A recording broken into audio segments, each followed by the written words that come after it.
자, 이번 시간에는 성경 본문 창세기 11장 26절부터 15장까지 내용을 살펴보도록 하겠습니다. 자, 아까 이제 우리 교재에 있는 내용을 하면서 이제 조금 신학적이고 그런 내용들은 또 개괄적인 내용도 말씀을 드렸고요. 자, 11장 보시면 이제 바벨탑 내용이 나오지만 실제로 보시면 11장이 32절이죠. 32절인데 바벨탑 이야기는 9절까지밖에 나오지 않아요. 그렇죠. 바벨탑 이야기는 1절에서 9절까지 나오고 10절부터 32절까지는 셈의 족보가 나옵니다. 그러니까 분량으로 놓고 볼 때도 족보 이야기가 더 길게 나오죠. 자, 어쨌든 셈의 후예는 이러하니라 해갖고 쭉 내려오고요. 여기 보시면 우리 가진 성경책 보면 제가 가지고 있는 것은 동그라미 표시가 돼 있고 대부분 동그라미로 돼 있는 것 같은데 단락 표시가 10절에 하나 나오고 27절에 한 번 나오죠. 그러니까 그렇게 보면 이 11장은 세 단락으로 되어 있는 거예요. 물론 이것은 원래 원어 성경엔 이런 구분이 없어요. 이것은 나중에 장 구분도 그렇고 절 구분도 그렇고 이 단락 구분도 그렇고 이제 출판을 하면서 이해를 돕기 위해서 되어진 것이고 원래는 이렇게 되어 있지가 않아요. 어쨌든 11장이 세 단락으로 되어 있다고 볼 수 있고 그럴 경우에 첫 번째 단락이 바벨탑 이야기. 우리가 보통 탑이라고 얘기하지만 탑만 만든 건 아니에요. 거기 5절에 보시면 4절에 보시면 성과 대를 쌓아 이렇게 되어 있죠. 그러니까 도시를 만든 거예요. 도시를 만들면서 아마도 그 도시 한가운데 거대한 탑 구조물, 그러니까 지구라트 같은 구조물을 만든 것 같고요. 뭐 예전에도 지적을 했지만 이 영화 보면은 막 번개 쳐가지고 탑이 막 무너지고 이러는데 탑 무너뜨리시다고 기록되어 있지 않습니다. 탑은 쌓아 올라가다가 그냥 중단됐어요. 하나님이 무너뜨리신 게 아니에요. 하나님이 하신 것은 언어를 혼잡게 하신 거. 그러니까 의사소통이 안 되니까 그냥 흩어졌죠. 흩어졌고 바벨탑은 쌓다가 그냥 스톱, 작업 중단 된 거죠. 그리고 이제 두 번째 단락은 셈의 족보. 셈으로부터 시작해서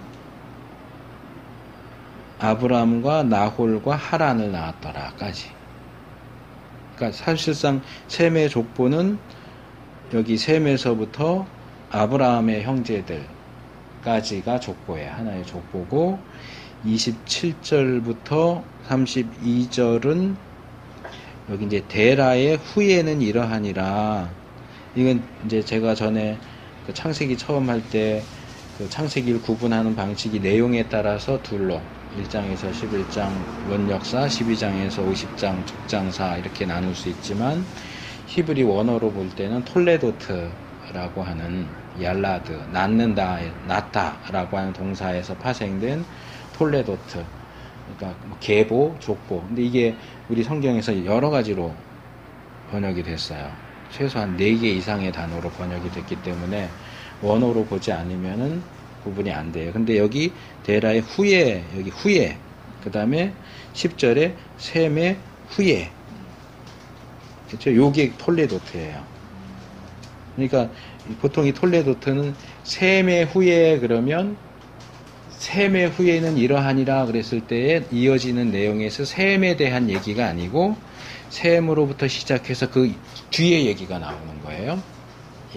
용법이 그래요. 그러니까 데라의 후예는 이러하니라 이렇게 되면 그 뒤에 나오는 내용은 데라 이야기가 아니고 데라 다음 그 뒤에 얘기가 나오죠. 그래서 여기 또 실제로 데라의 후예는 이러하니라 했지만 아브라함 나홀 하란을 낳았다. 하란은 롯을 낳았다. 하란이 먼저 죽었다.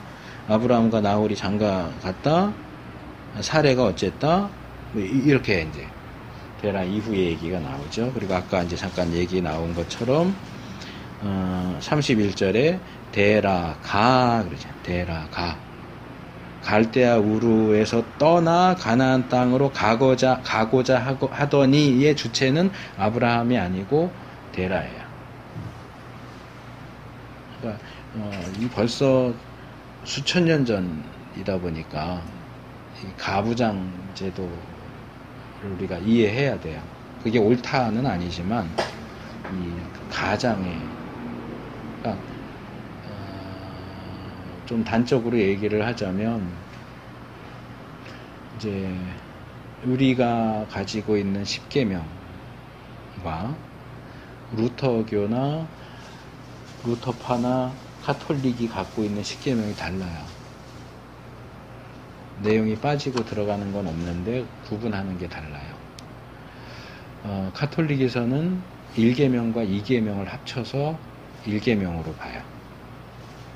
둘 다 하나님에 대해 우상숭배 금지로 봐요. 루터도 그렇게 보고. 그리고 마지막 10계명을 둘로 나눴어요.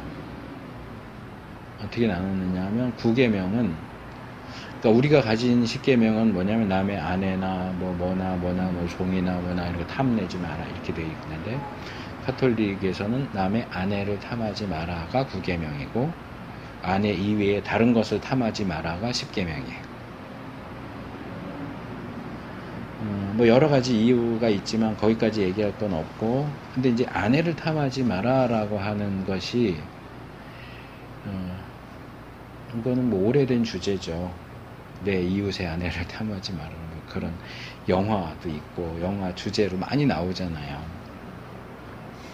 근데 그 말씀은 우리가 생각하는 것은 현대적인 의미하고 좀 달라요. 그러니까 현대적인 의미에서 이웃의 아내를 탐하지 마라는 간음하고 연결이 되죠. 근데 간음하지 말지니라가 10계명이 있잖아요. 그러면 남의 아내를 탐하지 마라가 따로 들어가 있는 이유가 뭘까요?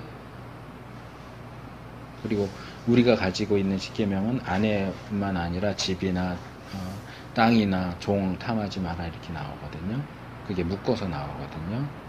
그건 뭘 의미하느냐 하면 아내는 남편의 재산이에요. 그러니까 묶어서 말하면 내 이웃의 소유를 탐하지 마라. 근데 첫 번째가 아내예요. 그러니까 이건 간음 쪽이 아니고 도둑질 쪽이에요.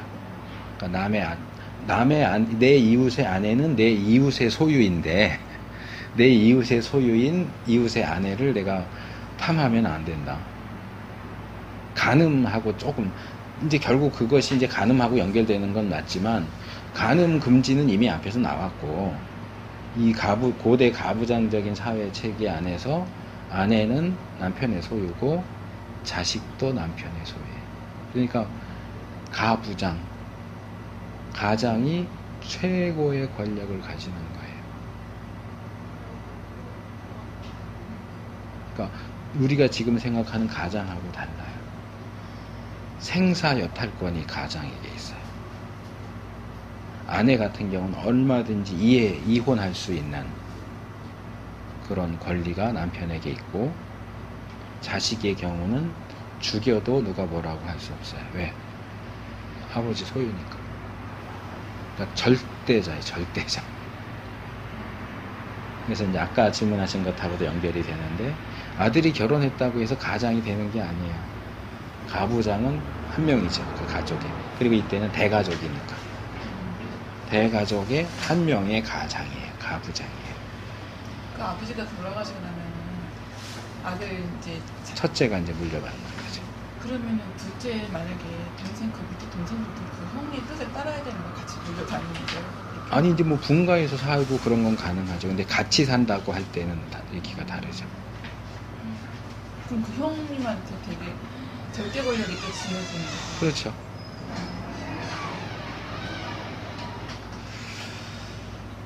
자, 그래서 거기 이제 데라가 거기 뭐 몇 년을 있었는지 모르겠지만 하란에 거하다가 이제 죽고요. 그래서 들어가는 뭐 전에 말씀드렸던 거는 그냥 쭉쭉 넘어갑니다. 자, 복의 근원이 복이 될지라. 너는 복이 될지라. 복이 되라. 너로 인하여 복을 얻을 것이다. 너를 축복하는 자는 복을 받고 저주하는 자는 저주를 받는다. 이게 이제 돌아가신 온누리교회 하용조 목사님이 굉장히 관심을 가지고 보셨던 부분 중에 하나예요. 그러니까 온누리교회 지금도 이제 KIBI라고 KIBI KIBI라는 단체가 있어요. 한국 이스라엘 코리아 이스라엘 바이블 인스티튜트인가 뭐 그래요. 한국 이스라엘 성경 공부. 그래서 거기서 나온 이렇게 큰 책자가 왜 이스라엘을 축복해야 하는가. 이스라엘 축복하면 복받고 이스라엘 저주하면 저주받는다. 내가 초기부터 이스라엘에 관심 가지고 이렇게 했더니 복을 받아서 온누리교회가 이렇게 컸다. 그러니까 복 받으려면 이스라엘을 축복해라. 그게 기본적인 메시지예요.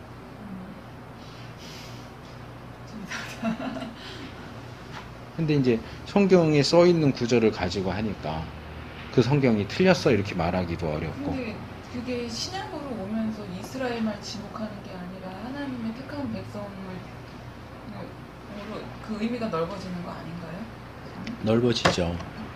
근데 이제 그게 바울의 경우 유대인과 이방인이 결국 하나가 되는 에베소서 같은 데서 하나가 되는 것을 이야기하지만 이제 로마서 9장, 10장, 11장에서 유대인에 대한 얘기를 하거든요. 그리고 이제 하용조 목사님이 9장, 10장, 11장 설교한 내용이 요만한 소책자로 나온 게 있어요. 그게 이제 또 하나, 이 구절과 함께 또 하나 이스라엘 사역을 하는 근거가 되는 거죠.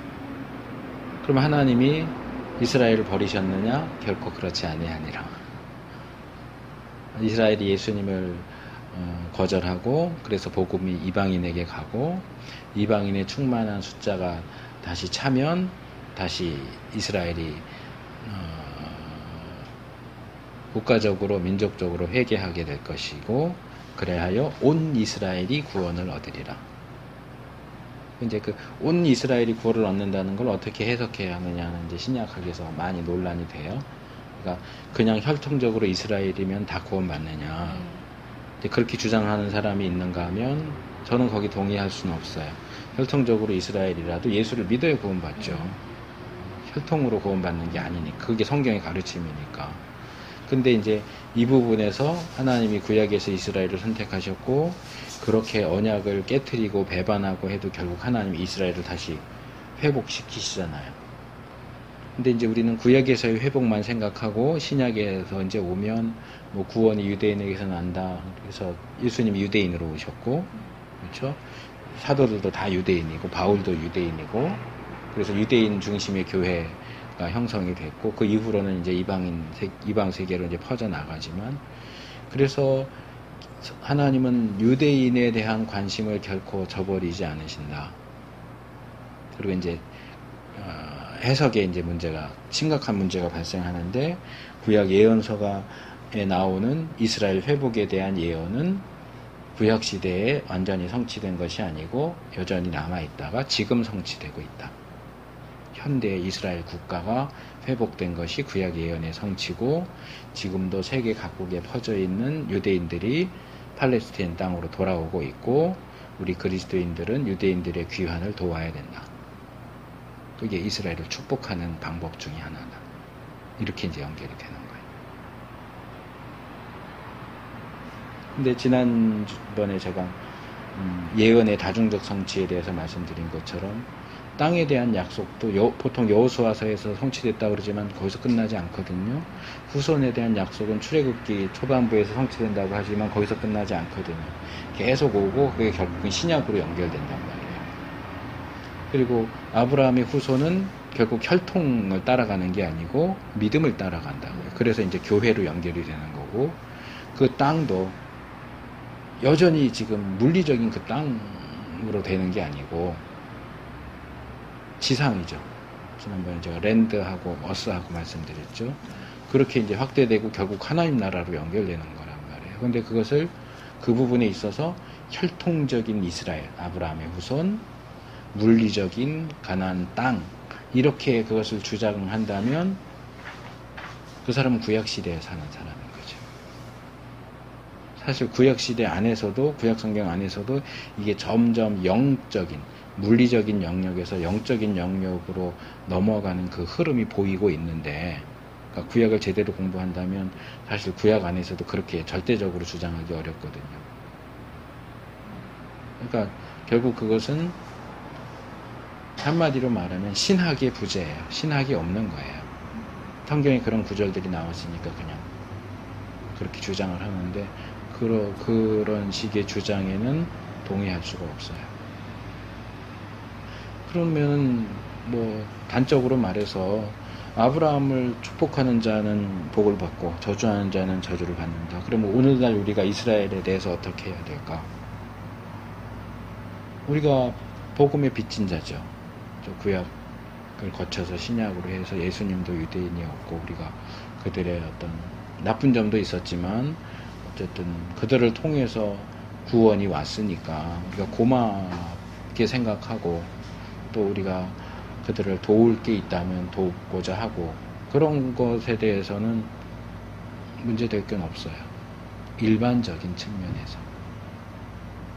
그런데 이스라엘을 특별 대우하고 특별 취급하고 이 우리가 아브라함의 시대에 사는 것처럼 그렇게 이스라엘을 대하자고 주장한다면 저는 반대예요.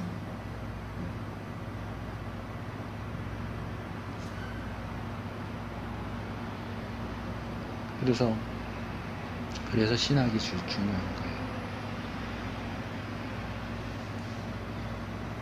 만약에 진짜 이스라엘 모든 민족들이 다 구원을 받는다면 예. 어떤 그런 선민의식이 있는 거잖아요. 그러면 죽어서도 그 사람들은 뭐 더 특별한 대우를 받는 거 똑같은 거잖아요. 우리 정통 기독교에서는 그렇게 주장하지 않지만 이제 이단들 가운데서는 그런 주장을 하는 데도 있어요. 이단들도 그렇고 특별히 세대주의는 들어보셨죠? 세대주의에서는 그렇게 얘기해요. 그러니까 세대주의는 뭐 교회와 이스라엘 관계를 놓고 얘기하자면 교회를 과로로 취급을 해요.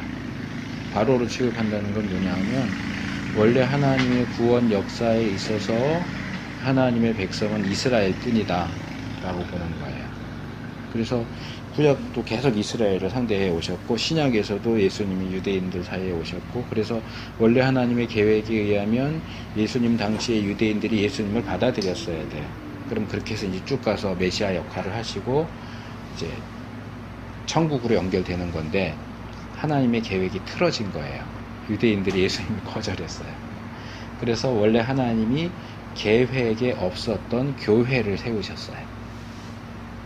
그러니까 우리는 교회가 구약에서부터 쭉 연결되는 거라고 보지만 세대주의에서는 교회는 원래 하나님 계획이 없었던 거예요. 그래서 교회가 생겼고 이스라엘은 잠깐 이렇게 밀려났다가 아까 말한 것처럼 이제 이방인의 수가 차면 이제 다시 이스라엘이 되고 그러다 보니까 하나님의 백성 공동체가 두 개인 거예요. 우리는 그게 하나라고 보는데 믿음 안에서 유대인이나 이방인이나 하나, 교회 안에서 하나가 된다라고 보지만 세대주의는 유대인, 혈통적인 유대인 이스라엘이 하나님의 선민 하나가 있고 과로로 새롭게 만들어진 교회라는 공동체가 또 따로 있어요. 그러니까 이게 다른 공동체예요. 그래서 이제 마지막 때가 되면 새 예루살렘 있죠. 새 예루살렘, 새 하늘과 새 땅은 유대인의 몫으로 주어지고 교회는 천국으로 간다 그래. 그러니까 우리가 가는 곳이 다른 거예요. 이 지구 예루살렘은 내려온다 그랬잖아요. 하늘에서 내려온다고 하니까 이게 지상적인 왕국인 거예요. 지상에, 그러니까 구약에서 얘기하는 이스라엘이 지구상 최고 강대 국가가 되고, 이런 식으로 해가지고, 지상의 왕국은 이스라엘 거고, 천상의 왕국은 교회 거예요. 이렇게 나눠서 봐요. 그런 점에서 이 이스라엘 회복 운동은 신학적으로 세대주의와 아주 가까워요. 그러면 그 하영재 목사님은 그거하고 비슷하다는 얘기 아니에요? 예, 그렇죠. 거기서 얘기하는 그 그렇게 비슷해요. 그분은 저기 장신에서 공부하신 분이라서 세대주의는 아닌 걸로 알고 있는데, 하여간 그런 부분에서 미묘하게 조금 달라요, 우리하고. 그러니까 단순하게 생각하면 아브라함의 자손이고 이스라엘 축복해야 되고 동서남북에서 다 온다고 그랬는데, 이 구약 예언서나 그 역사서 끝에 보면 동서남북에서 온 걸로는 안 돼 있고, 오늘날 동서남북에서 오니까 그게 예언의 성취다. 이게 예언의 성취라는 것을 신학적으로 성경적으로 증명해봐라. 증명 못해요. 현상적으로 증명이 된다는 거예요. 지금 그렇게 오고 있지 않느냐.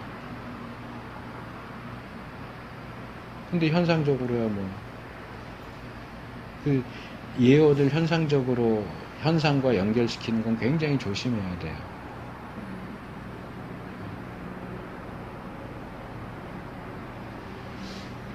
그래서 그런 면에서 신학이 없으면 아무리 성경 구절을 갖다 댄다고 해도 그게 짝이 맞아야죠. 제자리에 그 구절이 들어가야 할 자리에다 놔야 제대로 해석이 되는 거지, 전혀 엉뚱한 데다가 해갖고 해석을 하면 처음부터 끝까지 다 성경 구절을 얘기를 한다고 해도 올바른 해석이 되지가 않는 거예요. 올바른 주장이 될 수가 없는 거예요.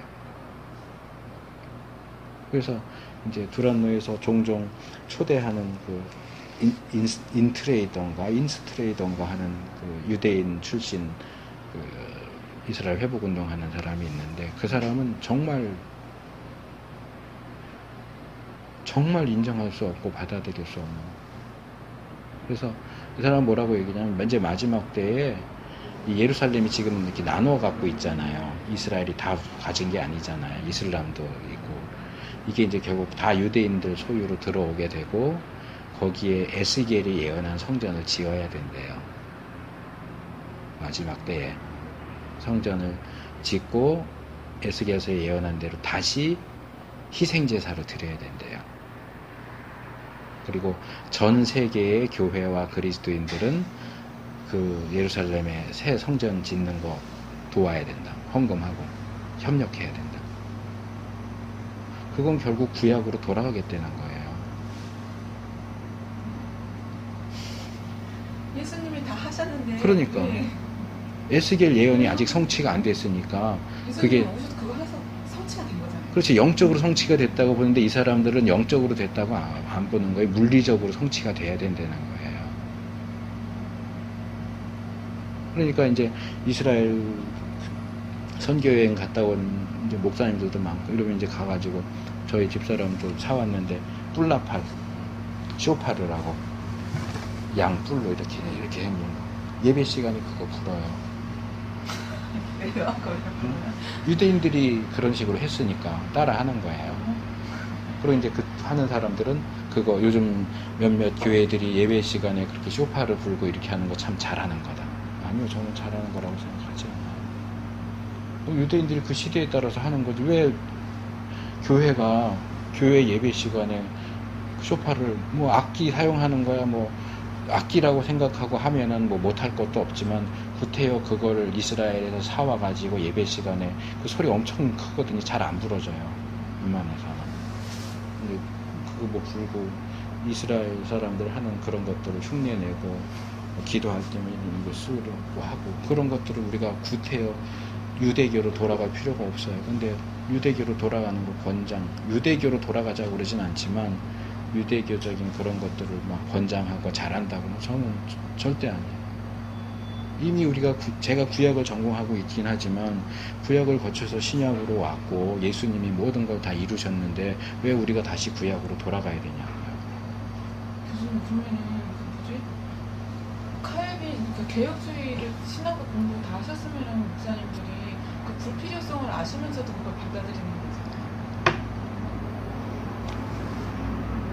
교회는 이미 개혁 신학 두 가지로 볼 수 있어요.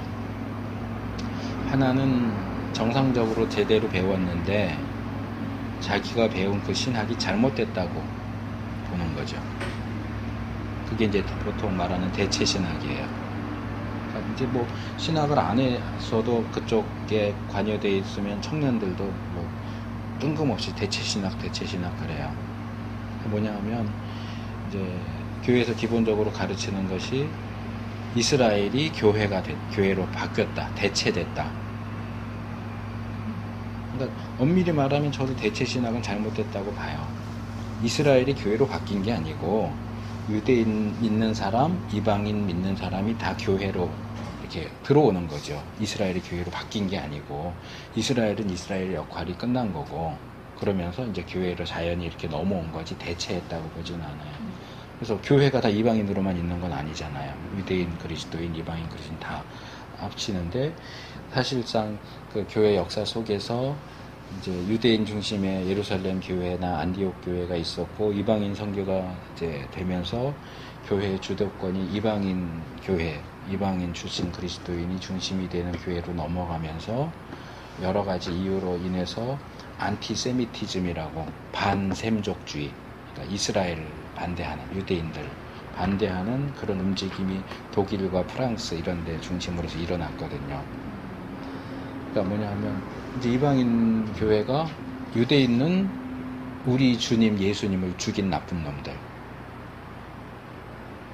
히틀러 아니에요, 교수님? 히틀러도 안티세미티즘의 영향을 받은 거예요. 그래서 너 유대교, 기독교로 개종해. 개종 안 한다면 다 죽이고. 그러니까 유대교를 반대하는. 그러니까 유대교를 반박하면서 구약까지도 이렇게 내던지려고 하는 그런 움직임이 있었고, 그래서 유대교 반대하고 이렇게 하면서 교회가 교회 안에서 유대교적인 요소들을 완전히 배척하는 그런 시기가 있었어요. 근데 저는 그건 좀 문제가 있다고 생각을 해요. 기독교가 유대교인 건 아니지만 유대인들은 분명히 우리에게 구원의 어떤 연결고리가 되어줬고 또 그들에게도 우리가 복음을 전해야죠. 루터도 처음엔 유대교에 호의적이었어요. 근데 아무리 전도를 해도 유대인들이 복음을 받아들이지 않으니까 나중에 화가 나서 유대인들 다 죽여버려야 된다고 그랬거든요. 루터가. 네. 그러니까 그런 여러 가지 이제 유대인이 믿는 사람만 있는 게 아니니까 믿는 사람은 오히려 소수고 안 믿는 유대교인이 더 많으니까 유대교인은 예수님 인정 안 하잖아요. 그러니까 기독교가 유대교를 공격을 하는 거예요. 유대교를 공격하면서 유대인을 공격하고 이스라엘을 공격하고 구약의 이스라엘은 기독교와는 아무 관계가 없는 존재로 이렇게 이제 소위 말하는 대체 신학이에요. 그러니까 이제 대부분 그렇게 배워왔기 때문에 이 대체 신학은 잘못된 거다. 이제 이스라엘 회복 운동에서 얘기하는 그것이 옳다 해갖고 이제 전향하는 케이스가 있고 또 하나는 신학을 배웠는데 왜 그럴까요? 그러셨는데 신학을 하긴 했는데 제대로 못 배운 경우도 있죠. 신학했다고 다 그런 어떤 교리적인 거나 성경적인 거나 이런 걸 다 잘 배웠다고 볼 수 없습니다. 과정은 맞췄어도 성경도 제대로 모르고 교리도 제대로 모르는 사람들이 상당히 많거든요. 그러다 보니까 교회도 그러잖아요. 똑똑한 사람들, 열심히 있는 사람들 2단 가는 것처럼 목사인데 그쪽으로 넘어가는 거예요. 내가 배웠던 거랑 다른데 신선하거든요. 그럴듯하거든요. 그러니까 어정쩡하게 알고 있으니까 그게 오히려 악이 되는 거예요. 해가 되는 거예요. 제대로 알아야 되는데.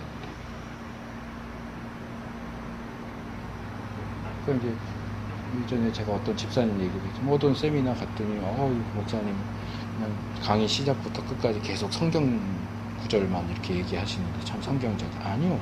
성경 구절 얘기한다고 성경적인 게 아니에요. 이단들도 성경 갖고 하잖아요. 이단들이 성경 가지고 그 성경적인 거예요. 해석을 똑바로 해야죠. 성경을 올바로 해석하고 정상적인 신학 체계 안에서 성경을 읽는 게 굉장히 중요합니다. 자, 좀 다른 이야기가 나왔는데 일단 우리가 구약 이야기는 구약 안에서 읽는 것이 중요하고요. 이제 나중에 이제 신학과 연결시켜서 또 읽어야죠. 일단은 구약은 구약 안에서 읽는 게 필요합니다. 그러니까 아브라함 당시에는 이제 아브라함을 처음 부르셨으니까 너를 축복하는 자는 복받고 저주하는 자는 저주받는, 그게 이제 바로 같은 경우도 그렇고, 그렇죠? 아비멜렉 같은 경우도 그렇고, 그들이 모르고 했을지라도 아브라함에게 해를 끼치니까 오히려 자기들이 위험에 처하고 하나님이 역사하셔서 이렇게 하는 그런 것들이 이제 실제 예가 되는 거죠.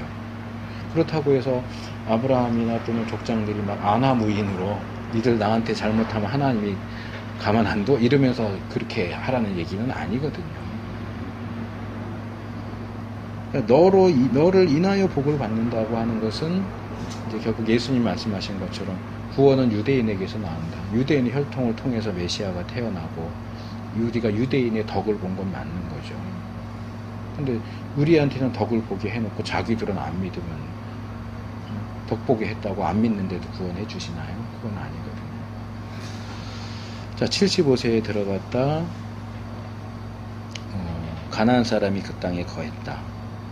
그러니까 여기 가나안 사람이 그 땅에 거했다 하는 얘기는 아브라함이 약속된 땅에 가기는 했지만 아브라함이 약속된 땅에 들어감으로써 그 땅이 저절로 아브라함 것이 된 게 아니라 아브라함은 이미 가나안 땅에 살던 가나안 여러 족속들 가운데 족속도 아니고 한 가정이잖아요. 네. 그러니까 얼마나 약하고 숫자적으로도 적고 그냥 그들 사이에 끼어서 상당히 불안했을 거라고 생각이 들어요. 그러니까 계속 움직이는 거예요. 계속 이동하고 또 단을 쌓고 하나님의 도우심을 구하고 점점 남쪽으로, 남방 네게브라고 그랬죠. 근데 그 와중에 기근이 와서 애굽으로 가죠. 애굽으로 가는 것이 잘했냐 못했냐 논란이 있지만 성경은 전에 얘기한 것처럼 내러티브는 거의 잘했다 못했다를 잘 얘기 안 해요. 그러니까 이거는 우리가 확정지어서 아브라함이 애굽으로 간 거는 잘못한 거다, 아니면 아무 상관없어, 이렇게 어느 쪽으로 확정지어서 말할 수는 없어요. 보기에 따라 다르지. 아까 교재에서도 제가 그 부분 읽어드렸는데 이 기근이 왔다. 그래서 아브라함이 애굽으로 갔다. 근데 우리가 아브라함 입장이 좀 되어볼 필요가 있다.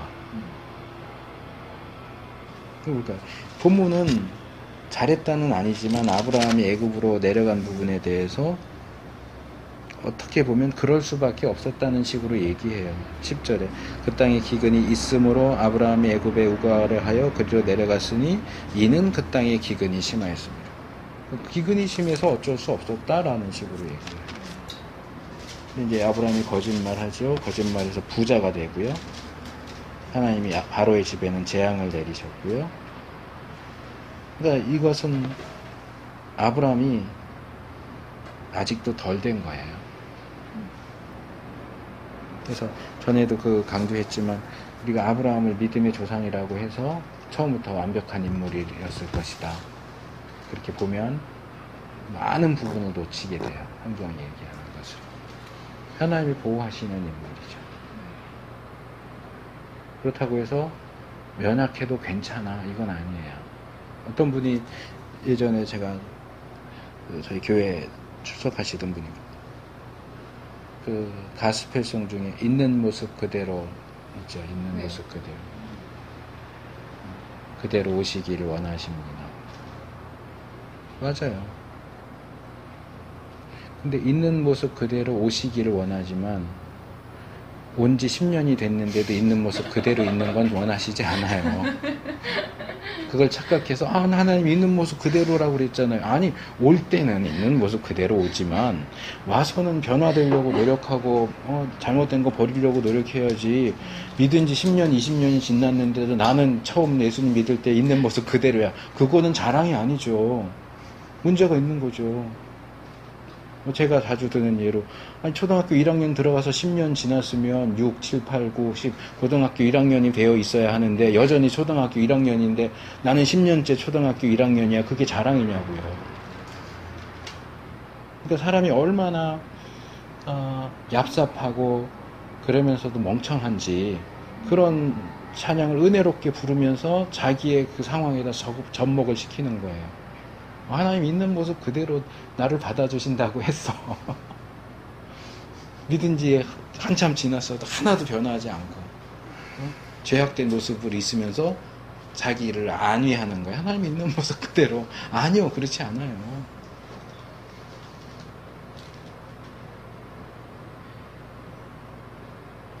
너무 단순한데요, 그거는 그렇게 생각한다는 거는?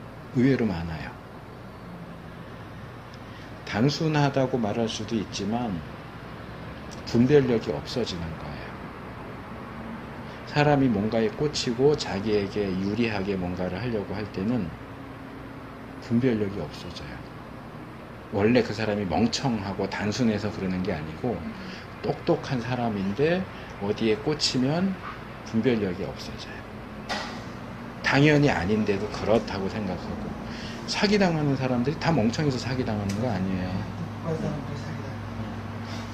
제 제자 중에 연세대 작곡가 나온 애가 있는데 지금 뉴질랜드 사모로 가 있는데, 제가 제 후배하고 결혼했어요. 제가 반대했거든요. 그 후배가 조금 평이 안 좋고 좀 이기적인 친구라서. 근데 이미 꽂힌 거야. 이미 꽂혔어. 그래서 저하고도 좀 관계가 안 좋았었는데 저한테 무슨 얘기를 하냐면, 사귈 때 그 후배가 학교에 같이 가자 그랬대. 사당동에 총신에. 그래서 자기가 기도했대. 하나님의 뜻을 알기 위해서. 하나님, 여기 가서 이제 그 전도사의 친구들을 만날 텐데 누구 하나라도 사귀는 거 다시 생각해봐라. 이렇게 하면 제가 다시 생각해 보겠습니다. 근데 잘 해라, 잘 만나라 이렇게 하면 사귀라는 뜻인 줄 알겠습니다. 그랬대요. 그래서 확인을 했대요. 웃기지 말라고 그랬어요. 누가 생각해보세요. 여기 와서 나 이제 이 사람이랑 사귀려고 하는데 인사시키러 왔는데 어느 미친놈이 당신 다시 생각해봐 그러겠어요. 잘 사귀어보라 그러지. 그게 어떻게 하나님의 뜻을 분별하는 기준이 되냐고요. 자, 하나님의, 내가 이 사람이랑 사귈 건데 하나님 제가 이렇게 던졌는데 하나님 요렇게 쓰면은 사귀지 말라는 뜻인 줄로 알겠어요. 그게 정당한 기준이 될 수 있냐고요. 연대 다니는 앤데 걔가 멍청해서 그랬을까요? 아니요. 사귀고 싶은 거예요. 그러니까 자기가 말하면서도 자기의 그 말이 말도 안 된다는 걸 몰라. 나는 들으면서 너무나 황당해서 어떻게 그게 하나님의 뜻을 판단하는 기준이 될 수 있냐. 정신이 멍해지는데 걔는 그게 전혀 그것이 판단 기준이 될 수 없다는 사실조차 몰라. 한 명이라도 안 뜻이 하나님 뜻이 아니라 한 명이라도 부정의 말을 할 것이다라는 거. 다 자기한테 유리하게 판 짜놓고 짜고 치는 고스톱이지 뭐 그거는. 근데 우리가 삶 속에서 많이 그렇게 하거든요, 사실은. 걔만 그런 게 아니에요. 그 기도 중에도 자기 벌써 답을 정해놓고 네. 기도를 맞아요. 하는 그렇게 되길 바라는 소망이 있어. 근데 기도는 뭐 주님 따라 저기 막 하는지만 속마음은 자기 벌써 정해져 있는 거예요. 예레미야서에도 나오잖아요. 총독 그다랴를 죽이고 나서 바벨론이 그 군대를 보내올까봐 그 이스마엘을 중심으로 한 사람들이 예레미야에게 부탁해요. 기도해라. 우리가 어떻게 해야 돼? 여기 남아야겠느냐? 도망가야 되겠느냐? 그래서 기도해 줄게. 그리고 기도하고 하나의 응답이 왔어요. 그리고 남아 있어라. 그러니까 뭐라 그래요? 또 거짓말하는 거야. 하나님의 뜻이 어떤 것이든지 우리가 따르겠습니다. 그래 놓고 있어야 된다. 그러니까 그게 하나님 뜻일 리가 없어. 그리고 억지로 예레미야 잡아가지고 애국으로 도망가잖아요. 그러니까 예레미야가 처음부터 얘기를 해요. 너희들은 하나님 뜻에 순종할 생각이 없다. 자기가 하고 싶은 거 하는 거예요. 근데 뭐라 그럴까? 체면 차리느라고 하나님께 묻는 척해요. 물어도 하나님이 하라는 대로 할 생각이 없어요. 찔려.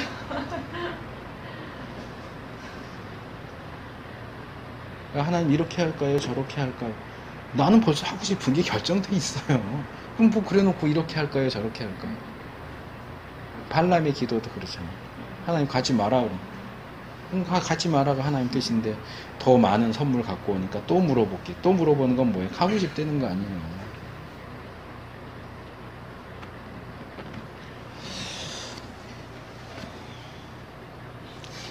자, 지금 이 아브라함 초기 생애를 보면 그 중국 고사성어 중에 뭐지 그거? 세옹지마가 떠올라요. 그러니까 이게 좋은 일 같은데 나쁜 일로 연결되고 나쁜 거 같은데 좋은 일로 연결되고 기근이 온 건 나쁜 일인데 애굽에 가서 아내 뺏긴 건 나쁜 일인데 또 하나님의 능력을 확인하게 되고 오히려 그것 때문에 또 재산이 많아지고 재산 많아진 건 좋은 일 같은데 돌아와 보니까 그것 때문에 롯과 같이 살 수가 없게 돼요. 그래서 아브라함이 롯을 얼마나 예뻐했겠어요. 조카인데 아들도 아닌데 조카를 이렇게 데리고 다닐 정도면 롯과 헤어지면서 얼마나 마음이 또 아팠을까요. 근데 또 그것 때문에 하나님이 또 여기 아까 보니까 이렇게 계속 확인해 거기서만 나오는 게 아니고 하나님은 시시때때로 그 약속을 계속 재확인시켜 주세요. 후손에게. 그것도 하나님의 은혜죠. 뭐 저도 참 감사하게 생각해요. 지금 이거 하면서 지금 대부분 지난번에 창세기 할 때 다 했던 거거든요. 근데 뭐 다 잊어버리니까 얼마나 감사해요. 다 기억하고 있으면 그 기억하고 있는 거 빼놓고 다른 걸 얘기해야 되는데 저도 잘 기억이 안 나는데 다 잊어버리니까 했던 것도 하고 인간이 자꾸 의심하고 이게 정말 될까 하니까 하나님이 계속 확인시켜 주시는 거예요. 일마다 때마다 또 나타나서 또 확인시켜 주시고 또 확인시켜 주시고 아담이 좀 덜 불안하게 계속 확인을 시켜주시죠. 그래서 보면 아브라함이 어쨌든 이런저런 사건들을 경험하면서 달라져요.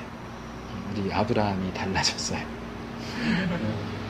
그러니까 통도 좀 커지고 좀 더 담대해지고 좀 더 믿음도 좋아지고 그러니까 아브라함 이야기는 그 박영선 목사님 하나님 열심히 해서 주장하듯이 아브라함 이야기의 주인공은 아브라함이 아니고 하나님이에요. 아브라함을 아브라함으로 만들어 가시는 하나님. 아브라함을 우상숭배자에서 믿음의 조상으로 만들어 가시는 하나님. 근데 이제 우리는 그 하나님을 보기보다는 아브라함에 자꾸 이제 초점을 맞추는데 아브라함에 초점을 맞추는 것도 아주 나쁜 건 아니에요. 그렇지만 아브라함을 아브라함으로 만들어 가시는 하나님, 야곱을 야곱으로 만들어 가시는 하나님, 나를 하나님이 원하시는 나의 모습으로 만들어 가시는 그 하나님을 바라보는 게 중요하죠.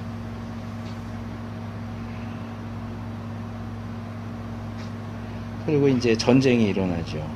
큰 전쟁이에요. 물론 이 나라의 왕들은 다 도시국가 왕들이에요, 대부분. 그러니까 지금처럼 뭐 미국, 소련 이런 게 아니고 다 조그만 나라들, 도시국가 왕들 전쟁인데 어쨌든 큰 전쟁이죠. 근데 아브라함이 318명 데리고 가서 추적해서 야습하죠. 야습. 밤을 타서 그들을 쳐서 야습했기 때문에 이긴 거예요. 정면 대결에서는 못 이기죠. 300명 갖고 어떻게 이겨요. 야습할 생각하고 또 추적하고 이런 거 이제 보면 확실히 아브라함이 담이 많이 커진 걸 알 수 있겠죠. 그래서 이제 재물 찾아오고, 그렇죠? 소돔 왕이 사람은 돌려보내고 다 가져 그래도 안 가지죠. 너 때문에 부자 됐다는 소리 분명히 할 텐데 나는 너 때문에 부자 됐다는 소리 듣고 싶지 않다. 이것도 참 중요해요. 내 말이 내가 아브라함으로 치북해 하였다 할까 하여 내게 속한 것은 한 실이나 신들맨 신발끈 신발 묶는 끈도 취하지 아니하니라.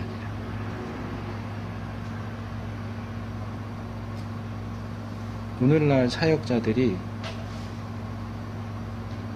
그게 뭐가 됐든 우리를 치부케 해주는 거면 만사 오케이고 다 환영합니다. 그러면 안 돼요. 내가 받아도 되는 돈인지 봐야 돼. 대표적인 케이스로 저는 그거를 예를 들어요. 그 연말정산이요. 저는 연말정산 좋지 않게 봐요.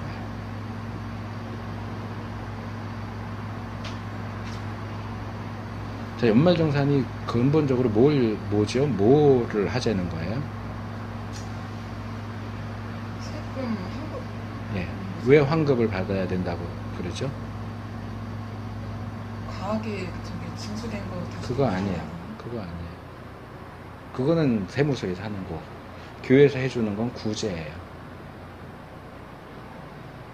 구제하는 만큼 환급해주겠다는 거예요. 잘못 징수해서가 아니고 네. 너가 어려운 사람들 돕고 네. 이렇게 구제하고 이런 것에 대해서 환급해주겠다 하는 거예요. 그러면 그리스도인들은 교회를 구제해주나요? 그리스도인이 교회 헌금하는 거 구제하는 건가요? 근데 왜 환급 받으려고 그래요?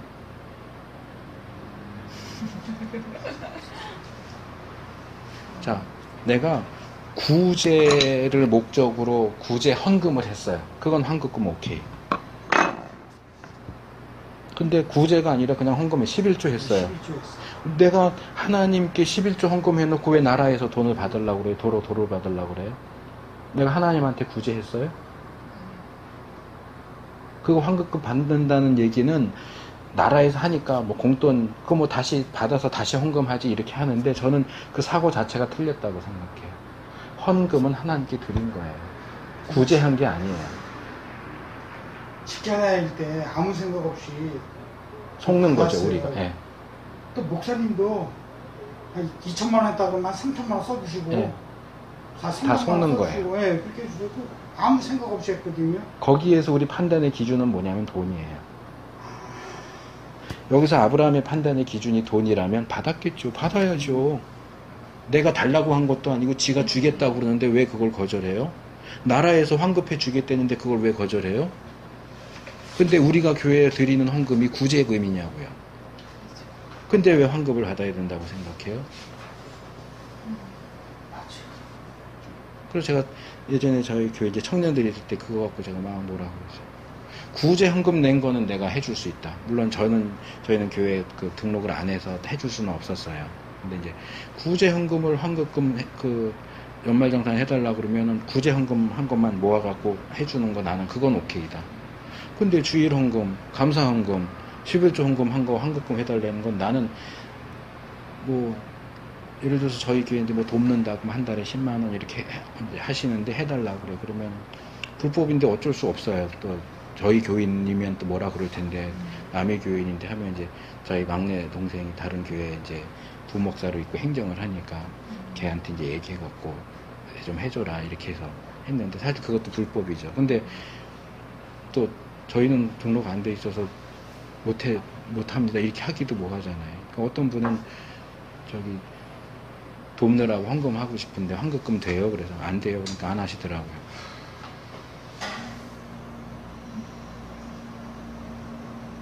그러니까 성도라고 부르고 싶지 않고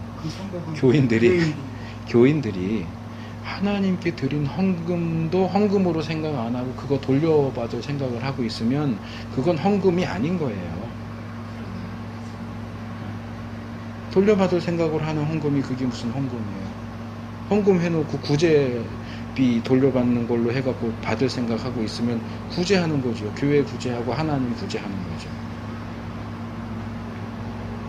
우리가 그런 면에 있어서 분명한 어떤 기준을 가지고 있어야 되고 분별력을 가져야 돼요. 세상이 그렇게 한다고 해서 그냥 떠내려가면 안 돼요. 물론 좋은 국가로서는 어쨌든 선행을 장려하고 구제를 장려하는 의미에서 그렇게 하는 건 나쁜 건 아닌데 그러면 교인들이 교회 헌금한 거 구제비 명목으로 환급 받으려면 교회도 세금 내라 그러면 교회도 세금 내야 되죠. 그건 또 반대하잖아요. 그러니까 이기적인 거예요. 못돼 먹은 거예요. 받는 건 어떻게든 받겠다고 하고 내는 건 안 내겠다. 저는 뭐 그렇다고 해서 교회가 세금 내는 것에 찬성하진 않아요. 저는 일단 성도들이 세금 낸 거에서 하는 거고, 이게 영리 목적이 아니고 종교단체인데 세금 걷겠다고 하는 거는 물론 교회가 그 돈을 잘못 쓰는 그런 것들도 있기는 하지만 근원적으로 국가가 교회에서 세금을 걷는 건 저는 아니라고 생각을 해요. 그렇지만 형평성만 놓고 얘기하자면 그렇잖아요. 종교단체에 내는 돈은 구제금으로 낸 거 아닌데 환급받겠다고 그러고. 근데 목사님 이렇게 해서 그걸 좀 정확히 가르쳐 주시면. 저는 그 환급금에 대해서 저처럼 얘기하는 사람 한 번도 본 적이 없어요. 예. 오늘에서 당연히 그냥 당연히 맞는 받는 거예요. 걸로만. 근데 저는 교회 개척하고 초기부터 그 생각을 했어요. 그건 아니다.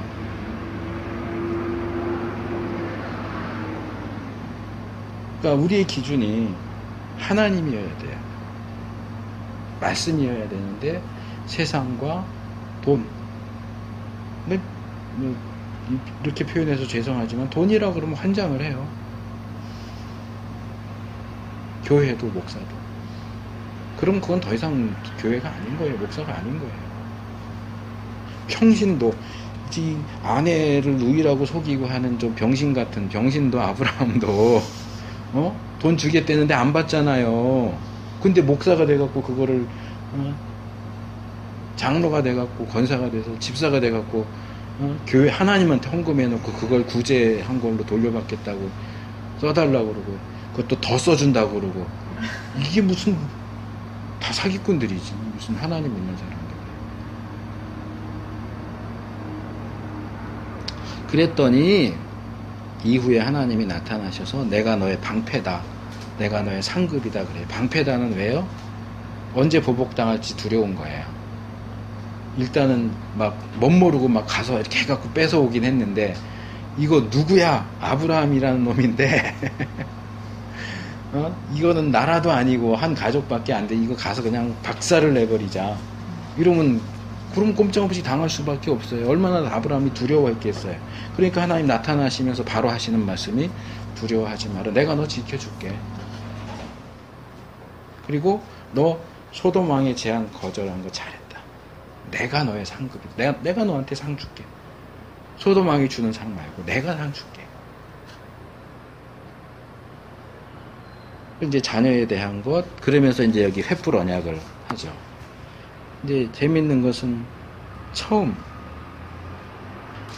하나님이 이렇게 아브라함을 격려하시고 하면서 아브라함이 처음으로 하나님한테 대꾸를 해요. 그 전에 대꾸하는 내용이 안 나와요. 하나님 말씀하시면 아브라함이 뭐 어쩌고저쩌고 얘기 안 해요. 처음으로 대꾸하는데 좀 삐딱해요. 하나님 씨를 안 주시니까 종을 후계자로 삼을 수밖에 없잖아요. 내 몸에서 날짜가 후사가 된다. 일단 약속했더니 믿었어요. 이제 이거 믿음을 많이 얘기하는데 여기서 이제 믿음의 조상인데 이 믿음은 여기 여호와를 믿으니라고 했지만 사실은 여호와를 믿는 게 아니고 내 자손이 이와 같으리라는 약속을 믿는 거죠. 자손을 주겠다는 믿음인 거죠.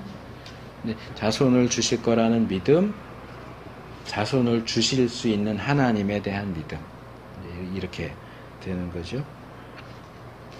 이제 횃불 언약을 통해서 하나님이 그 약속을 반드시 이루어 주시겠다라고 하는 것을 확인해 주시고요. 그 다음에 이제 이 15장 4절에서 내 몸에서 날자 이렇게 하니까 이제 사례가 자기는 자식을 낳을 수 없기 때문에 어쨌든 아브라함의 씨면은 되지 않겠나 해서 이제 하가를 동원을 하는데 이게 그래서 16장 16절 이스마엘을 낳을 때 아브라함이 76세. 근데 17장 1절에 보니까 99세에 나타나요. 86세에서 99세니까 13년. 그렇죠? 13년의 침묵. 뭐예요? 아브라함이 잘못한 거예요. 그러니까 그 다음에 어떻게 해요?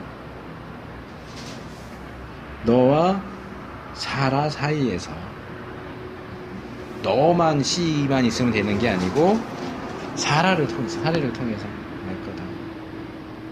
이름 바꿔라. 할례를 받아라. 근데 여기서 이제 할례가 의미하는 게 중요하죠. 사례는 원래 불임이에요. 그렇죠? 근데 이제 나이도 많아요. 아브라함 99세예요. 근데도 이제 벌써 13년 전에 아이를 낳는 거 보니까 건강했나 봐요. 근데 할례는 물론 생식기의 일부를 잘라내는 거지만 사실상 상징적으로는 거세예요. 그러니까 아브라함도 불임으로 만드는 거예요. 실제로 아브라함이 불임이 됐다는 게 아니고, 그래서 불임인 사례와 할례를 통해서 상징적으로 불임이 된 아브라함 사이에 태어난 이삭은 육신의 자녀가 아닌 약속의 자녀인 거예요. 하나님이 주신 아들이에요. 사람이 만들어낸 아들이 아니고. 근데 이 아브라함이 웃잖아요. 이스마엘이나 잘 살게 해주십시오. 다른 아들 필요 없습니다. 근데 18장에서 또 사례도 웃고, 그래서 이삭이라는 제가 말씀을 드렸죠. 18장에서도 이제 손님 접대하는 거, 이거 알고서 했다라고 설교하시는 분들이 있는데 알고서 하지 않았어요. 모르고 한 거예요. 하나님인 거. 히브리서에서도 모르고 부지 중에 접대했다 이렇게 돼 있는데 왜 그걸 알고 해서 했다고 그러는지 모르겠어요. 이 당시에 근데 대접이 좀 과하긴 하죠. 근데 이쪽에 관습이에요. 이것도 이쪽에 관습이에요. 유목민들 아직도 아브라함은 어디 정착해서 살지 않잖아요. 이제 이런 손님 접대하는 거 굉장히. 근데 소돔 고모라에서도 롯이 접대하잖아요. 근데 이 식탁을 한번 비교해 보세요. 롯은 상당히 이것도 부유했던 것 같은데 간소해요. 상당히 대접하는 게 간소해요. 근데 아브라함은 정말 과하다 싶고 송아지도 잡아요. 아니 생판 모르는 사람 식사 대접하는데 무슨 송아지를 잡아서 대접을 해요. 그러다 보니까 이제 하나님인 거 알고 한 거 아니냐 이렇게 하는데 아니에요. 이게 이제 제네러시티 해가지고 너그러움이죠. 아브라함은 그만큼 너그러운 사람이에요. 그렇게 베푸는 사람이에요. 생판 모르는 사람 지나가는 사람인데도 송아지 잡아서 대접할 만큼 좋은 사람이에요. 롯은 속이 좁은 사람이에요. 여기서도 하나 더 얘기하면 22절 18장 22절 그 사람들이 이게 두 명의 천사가 떠나 소돔으로 향하여 가고 아브라함은 여호와 앞에 그대로 섰더니, 이게 이제 히브리 원문을 보면 각주에다가 뭐라고 해놨느냐면 그 랍비들 학자들이 이거 바꿔 자기들이 수정했다 그래요. 뭐라고 수정했냐면 아브라함이 여호와 앞에 선 게 아니고 여호와께서 아브라함 앞에 섰다. 원래 히브리 원문은. 근데 그것을 여호와께서 아브라함 앞에 선 게 아니고 아브라함이 여호와 앞에 섰다라고 바꿨어요. 왜 바꿨느냐?